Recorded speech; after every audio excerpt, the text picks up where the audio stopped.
तो हम देखेंगे यहाँ पर चैप्टर 2 माइक्रोसॉफ्ट ऑफिस एक्सेस के बारे में कि माइक्रोसॉफ्ट ऑफिस एक्सेस क्या है। तो माइक्रोसॉफ्ट ऑफिस एक्सेस एक डेटाबेस मैनेजमेंट सिस्टम है या सॉफ्टवेयर है। So need for a database. तो हम देखते हैं यहाँ पर डेटाबेस है क्या। डेटाबेस का मतलब यहाँ पर डेटा को कलेक्ट करना है, डेटा को इकट्ठा करना होता है। तो हर एक ऑर्गेनाइजेशन में बहुत ज़्यादा मात्रा में डेटा होता है और उस डेटा की ज़रूरत होती है। तो पुराने समय में पेपर फिलिंग सिस्टम जो होता था उसमें डॉक्यूमेंट को या उस डॉक्यूमेंट में जो भी ज़रूरी इन्फॉर्मेशन होती थी उसे स्टोर करना इतना आसान नहीं होता था, क्योंकि बहुत सारा रिकॉर्ड स्टोर करना पड़ता था। तो उस तरह के रिकॉर्ड में बहुत सारी गलतियां होती थी। So data must be stored in an organised way and users must be able to get specific information in the form of reports. तो डेटा जो है वो एक ऑर्गेनाइज्ड मैनर में या ऑर्गेनाइज्ड वे में स्टोर होना चाहिए और यूज़र को जो इन्फॉर्मेशन चाहिए है वो इन्फॉर्मेशन उसे आसानी से मिलना चाहिए। A database system is the solution which can do all data management effectively and efficiently. तो डेटाबेस सिस्टम एक ऐसा सॉल्यूशन है जिसमें इस डेटा मैनेजमेंट से रिलेटेड जो भी टास्क हैं उसे इफ़ेक्टिवली और एफिशिएंटली किया जा सकता है। So what is a database? Database क्या है? A database is an organised way of storing data and record keeping in a computer. तो डेटाबेस कंप्यूटर सिस्टम में एक तरीका है डेटा को स्टोर करने का और रिकॉर्ड को रखने का। सो डेटाबेस ऑफर करता है एक ऐसा मैकेनिज्म जिसे हम कह सकते हैं कि एक ऑर्गेनाइज्ड मैकेनिज्म जिसमें डेटा को स्टोर कर सकते हैं, मैनेज कर सकते हैं और इन्फॉर्मेशन को रिट्रीव कर सकते हैं। और ये इन्फॉर्मेशन कुछ इस तरह से ऑर्गेनाइज्ड होती है कि कंप्यूटर प्रोग्राम उसे क्विकली सर्च कर सकता है। So now next we will see about the database management system DBMS। DBMS का मतलब होता है डेटाबेस मैनेजमेंट सिस्टम। तो सबसे पहले हम बात करते हैं DB की। DB डेटाबेस होता है, कहने का मतलब है कि सारा का सारा जो डेटा है वो होता है DB डेटाबेस। सो मैनेजमेंट का मतलब यहाँ पर है मॉडिफाई करना, ऐड करना, डेटा को डिलीट करना डेटाबेस से, इसे बोलते हैं मैनेजमेंट। यानी डेटा को हम ऐड कर रहे हैं, उसे अपडेट कर रहे हैं, चेंज कर रहे हैं या फिर मॉडिफाई कर रहे हैं, उसे डिलीट कर रहे हैं, तो इसे कहते हैं मैनेजमेंट।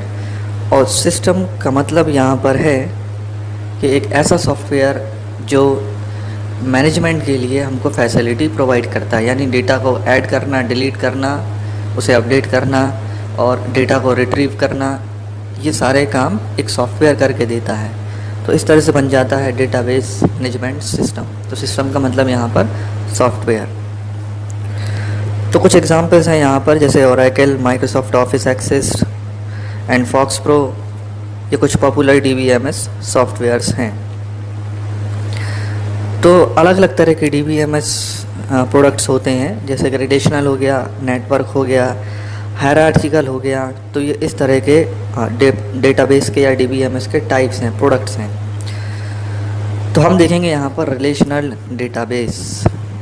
रिलेशनल डेटाबेस, तो इस डेटाबेस में फील्ड्स होते हैं, रिकॉर्ड्स होती हैं और टेबल्स होती हैं। जैसे आपने एक्सेल में देखा है, एक्सेल में रोज़ एंड कॉलम्स होते हैं और वो शीट जो होती है या स्प्रेडशीट होती है एक टेबल के फॉर्म में होती है।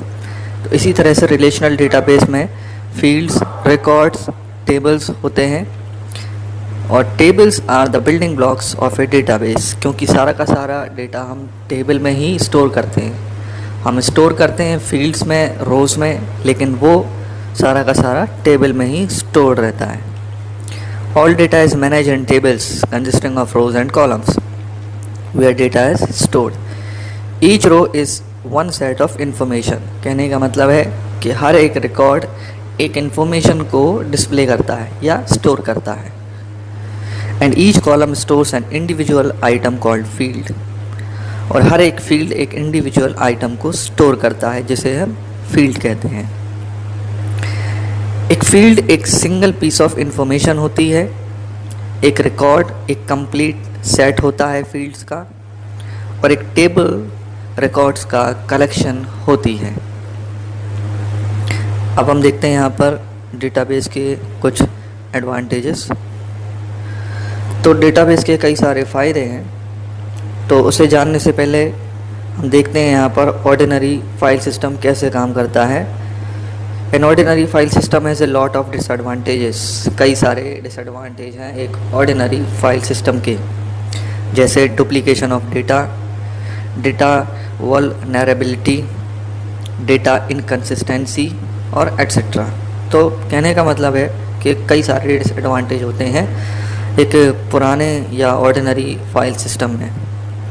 तो अब हम देखते हैं कि database is superior to an ordinary file system, कि क्यों डेटाबेस ऑर्डिनरी फाइल सिस्टम से बेहतर है। तो फर्स्ट है यहाँ पर रिड्यूसेस डेटा रिडंडेंसी। तो डेटा रिडंडेंसी को कम कर देता है, यानी डेटा डुप्लीकेशन को रिड्यूस करता है। डेटा डुप्लीकेशन यानी डुप्लीकेट डेटा जो होता है उसे कम कर देता है। So it reduces the problem of duplication of data and hence reduce the data redundancy. अब यहाँ पर एक एग्जांपल दिया है। सो एक एम्प्लॉय का है example, you need to enter employee ID and names of employees only in once in a file. तो यहाँ पर है कि ये किस तरह से डुप्लीकेट डेटा को कम कर देता है, कि जैसे एग्जांपल में दिया है कि एम्प्लॉय आईडी और उनके नेम को हम फाइल में एक ही बार स्टोर कर लेते हैं, and the rest of the files can pick up the employee name from the this file by establishing their link to the field employee ID. तो एक फाइल में हम एक बार एम्प्लॉय आईडी और नेम को स्टोर कर लेते हैं और उससे रिलेटेड दूसरी इंफॉर्मेशन को किसी दूसरी टेबल को लिंक करके उस टेबल के साथ में हम उस इंफॉर्मेशन को रिट्रीव कर लेते हैं। तो इस तरह से हमें अलग अलग टेबल में एम्प्लॉय आईडी और नेम को रिपीट करने की ज़रूरत नहीं होती है। तो इस तरह से डेटा रिडंडेंसी को ये कम कर देता है। And next is improves the data security, data की सिक्योरिटी बढ़ा देता है। अब a database can limit access only to authorised users for adding, editing, deleting और व्यूइंग द रिकॉर्ड्स। तो डेटा सिक्योरिटी का मतलब है कि डेटाबेस अलग अलग यूज़र्स के लिए अलग अलग ऑथेंटिकेशन प्रोवाइड करता है। तो कहने का मतलब है यदि किसी यूज़र को डेटा को ऐड करने की परमिशन है तो वो सिर्फ ऐड कर सकता है, यदि एडिटिंग की परमिशन है तो वो सिर्फ एडिट कर सकता है, या डिलीट करने की परमिशन है तो डिलीट कर सकता है, या सिर्फ डेटा को देखने की परमिशन है तो वो सिर्फ देख सकता है। इसका एक एग्जांपल ले लेते हैं, जैसे कि जब रिज़ल्ट ओपन होता है, चाहे वो लोकल स्कूल में हो या फिर बोर्ड एग्ज़ाम का रिज़ल्ट हो, तो जो स्टूडेंट्स होते हैं उनको सिर्फ परमिशन होती है कि वो अपना रिज़ल्ट को देख सकते हैं, यानी उन्हें सिर्फ व्यूइंग की परमिशन होती है, और बाकी ना यूज़र उसमें डेटा को ऐड कर सकता है, ना उसे एडिट कर सकता है, और ना ही उस डेटा को डिलीट कर सकता है। तो इसी तरह से एक ही डेटाबेस को सभी लोग एक्सेस करते हैं, लेकिन उसमें लिमिट होती है कि किस यूज़र को कौन सी परमिशन देनी है। तो इस तरह से एक ही डेटाबेस को अलग अलग यूज़र्स अलग अलग परमिशन के बेसिस पे एक्सेस करते हैं। इस तरह से इसका एक ये भी एडवांटेज है कि ये डेटा सिक्योरिटी बढ़ा देता है, इम्प्रूव कर देता है। Next is removes the data inconsistency. अब यहाँ पर इनकंसिस्टेंसी का मतलब ये है कि यदि एक मेजर फाइल है और उस फाइल से बाकी की दूसरी फाइल्स जुड़ी हुई हैं या दूसरी फाइल्स में हम अपडेट कर रहे हैं, तो एक जगह जब इंफॉर्मेशन को हम अपडेट कर रहे हैं तो बाकी की सभी जगह पर उस सेम यूज़र की इंफॉर्मेशन अपडेट होना चाहिए। यदि ऐसा नहीं होता है तो डेटा कंसिस्टेंसी नहीं होगी, यानी डेटा इनकंसिस्टेंट होगा। ओके, फॉर एग्ज़ाम्पल कि जैसे किसी एक एम्प्लॉय का एड्रेस चेंज हुआ है, तो यदि एक मेन फाइल से उस एम्प्लॉय का एड्रेस चेंज करते हैं तो उस एम्प्लॉय से रिलेटेड जितने भी रिकॉर्ड्स होंगे तो उन सभी रिकॉर्ड्स में या फाइल्स में उस एम्प्लॉय का एड्रेस अपडेट हो जाएगा। और ये होता है डेटाबेस मैनेजमेंट सिस्टम में। तो इस तरह से ये इनकंसिस्टेंसी को रिमूव कर देता है, यानी कि कंसिस्टेंसी बढ़ा देता है। अब यहाँ पर एक एग्जांपल दिया हुआ है, ए न्यू एम्प्लॉई जॉइंस और an existing employees leaves the organization. एक नया एम्प्लॉई इस ऑर्गेनाइजेशन को ज्वाइन करता है और एक पुराना एम्प्लॉई उसी ऑर्गेनाइजेशन को छोड़ता है। तो addition and deletion of those particular employees from the master file is done.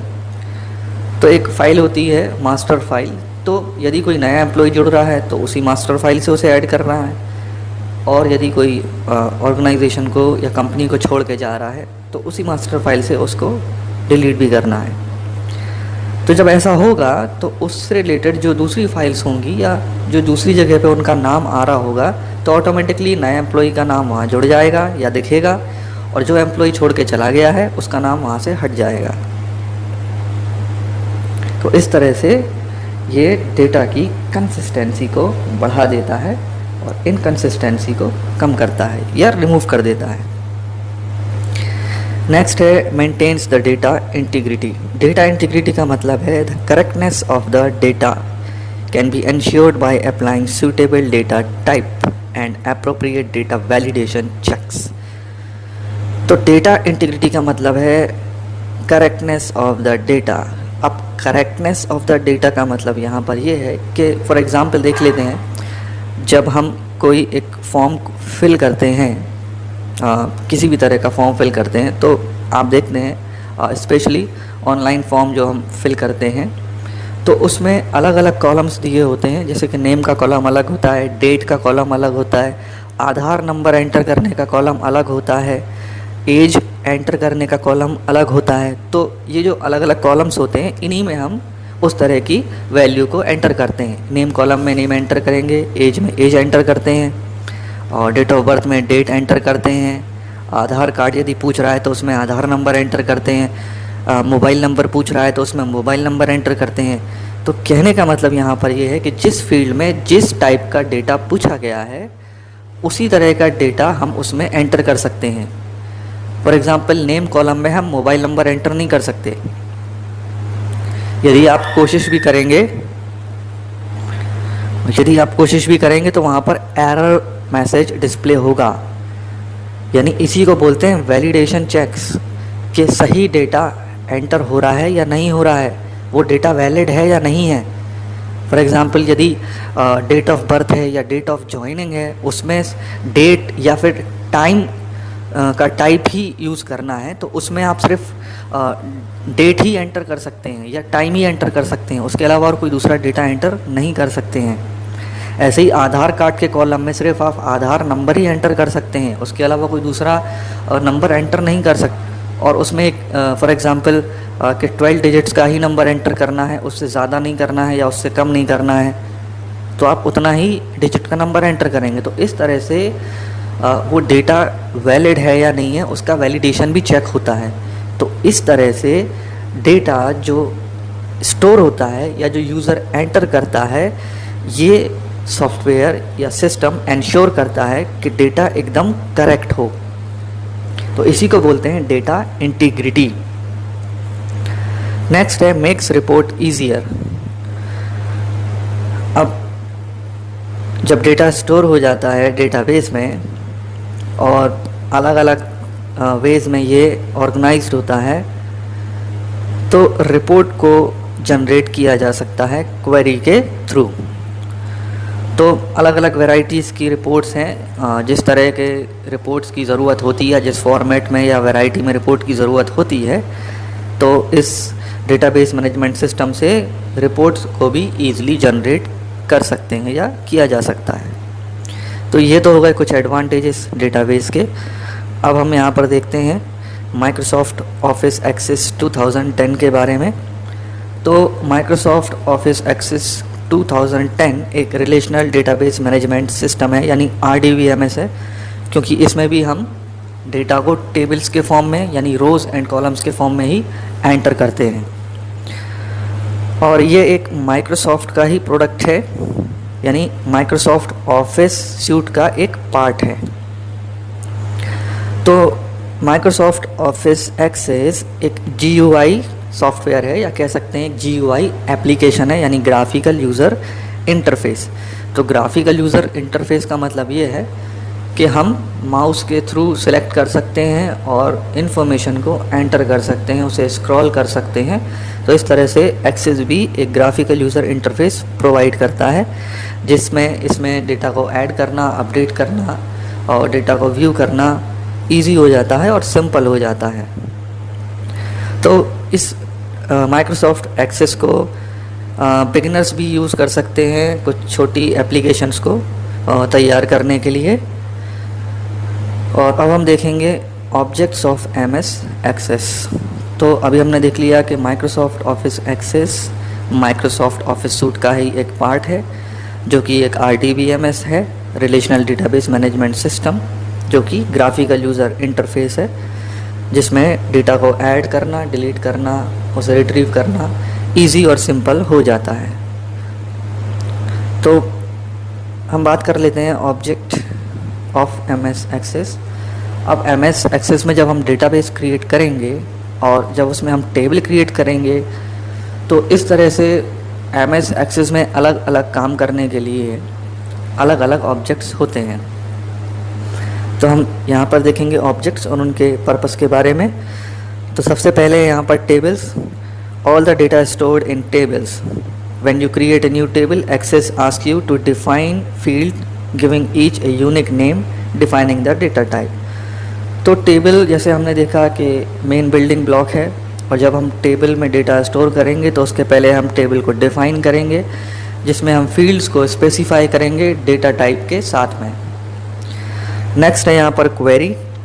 तो क्वेरी का मतलब है क्वेश्चन करना डेटाबेस से। कहने का मतलब है जब हम इंफॉर्मेशन को रिट्रीव कर रहे हैं किसी एक टेबल से या एक से ज़्यादा टेबल से, तो क्वेरी का यूज़ करके हम क्राइटेरिया या कंडीशन का यूज़ करके एक से ज़्यादा टेबल से भी डेटा को रिट्रीव कर सकते हैं।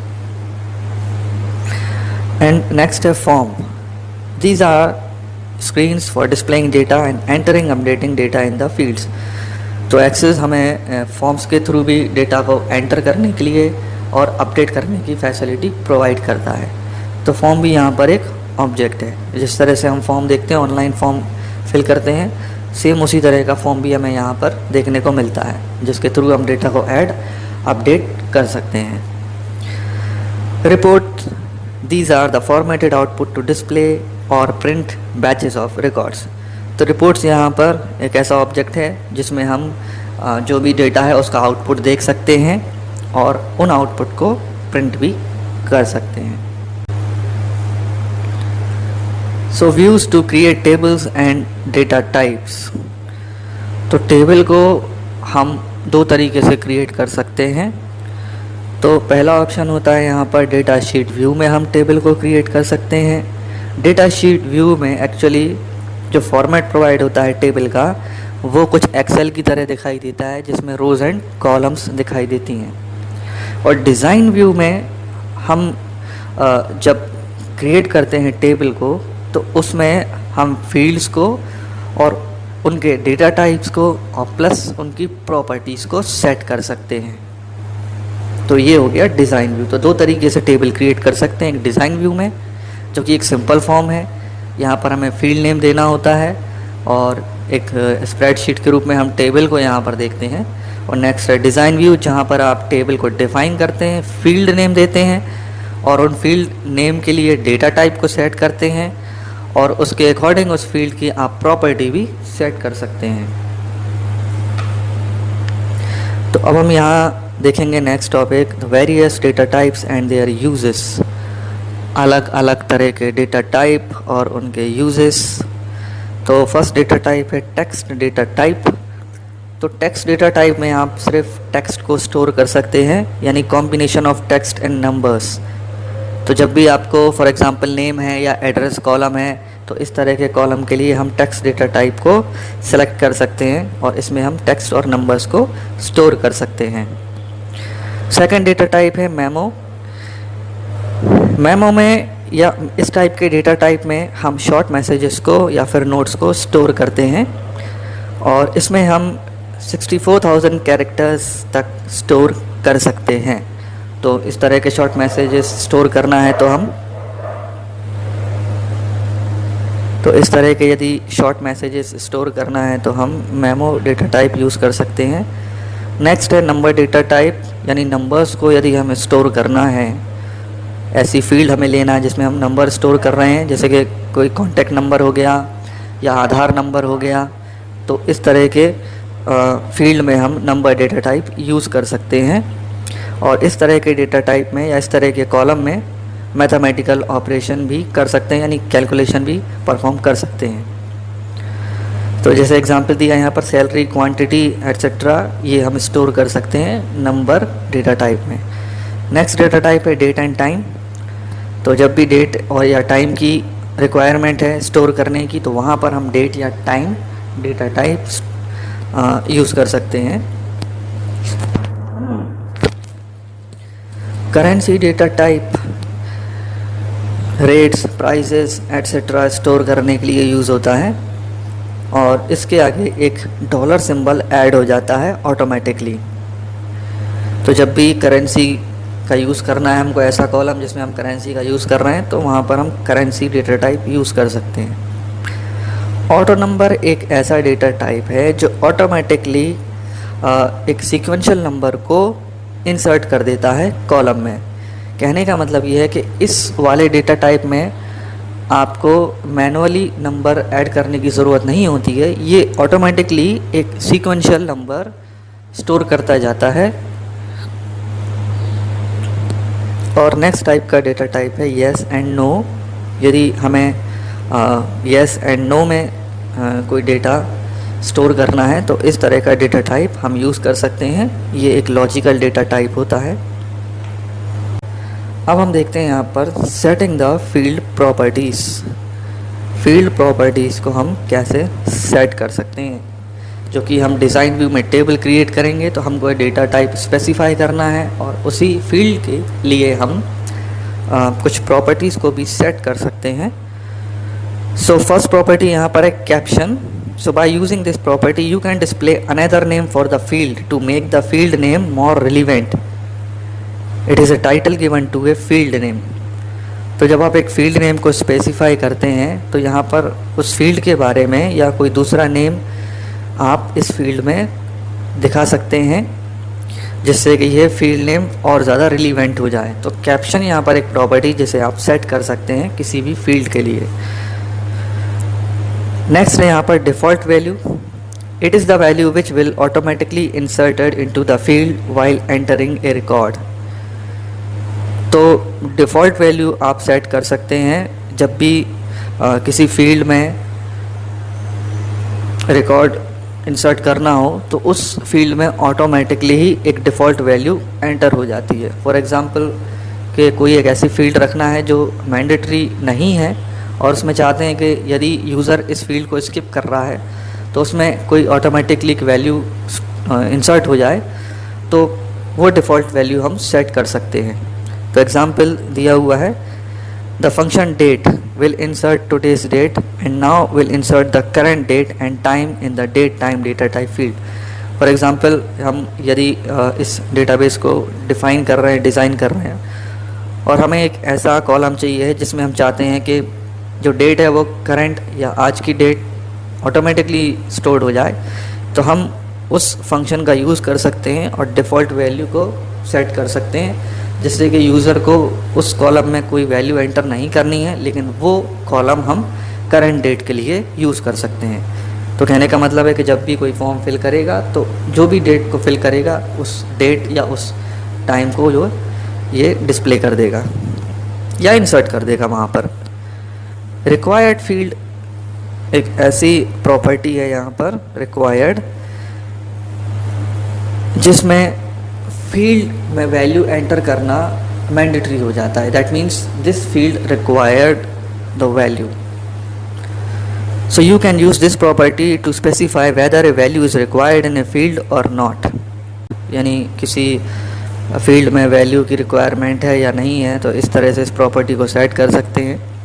If this property is set to yes while entering the data in a record, you must enter a value in the field. तो आपको इसमें field enter करना ही होगी. Next is the validation rule. This rule lets you create an expression which is tested against the data entered.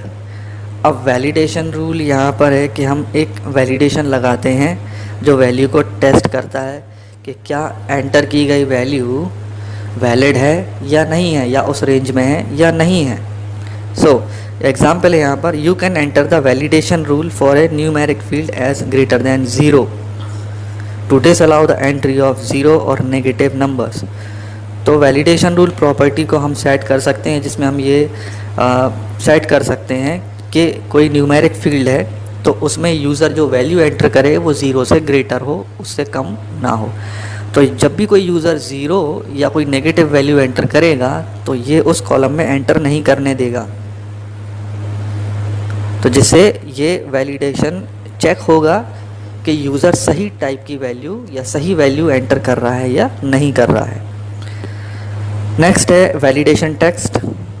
Using this property, you can define the error message which will appear on the screen when the validation rule is not met while entering the data. Validation text.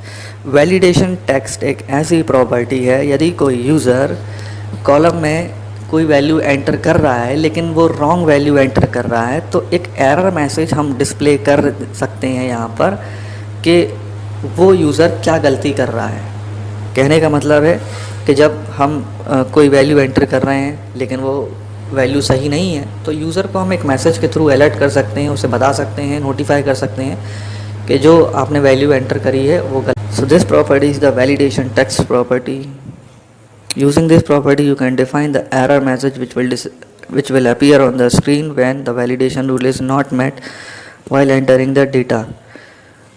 तो example यहाँ पर देखते हैं कि if the validation rule is set greater than 0 for a numeric field, then the validation text can be entered as incorrect entry, so that whenever 0 or negative value is entered in the field, the message incorrect entry is displayed. तो कहने का मतलब ये है कि validation rule जिसमें हमने देखा था कि फील्ड की प्रॉपर्टी हम ग्रेटर दैन 0 सेट कर रहे हैं, तो उसमें एक मैसेज भी हम लिख सकते हैं जिसमें यूज़र को ये पता चले कि वो जो एंट्री कर रहा है वो गलत कर रहा है. तो इस तरह से हम फील्ड्स की प्रॉपर्टीज़ को सेट कर सकते हैं. और नेक्स्ट हम यहाँ पर देखेंगे deciding the primary key for the table. The primary key is use to define the table data. The primary key is use to define the data in a field uniquely, so there should be no duplicate value. तो primary key का use हम field में unique value को store करने के लिए कर सकते हैं. तो कहने का मतलब ये है कि प्राइमरी की हम जिस भी कॉलम में डिफाइन करेंगे उस कॉलम में वैल्यू रिपीट नहीं होगी और उस कॉलम को खाली नहीं छोड़ सकते हैं. तो प्राइमरी की का मतलब यहाँ पर ये है कि प्राइमरी की हम जिस भी कॉलम में डिफाइन करेंगे उस कॉलम में वैल्यू, वो कॉलम एम्प्टी नहीं होगा और ना ही उस कॉलम में कोई डुप्लीकेट वैल्यू हम स्टोर कर सकते हैं. सो सिंस ए प्राइमरी की holds the data that uniquely identifies each record in A table, you must look for a field which has unique values. तो यानी ऐसी फील्ड जिसमें हम यूनिक वैल्यू स्टोर करेंगे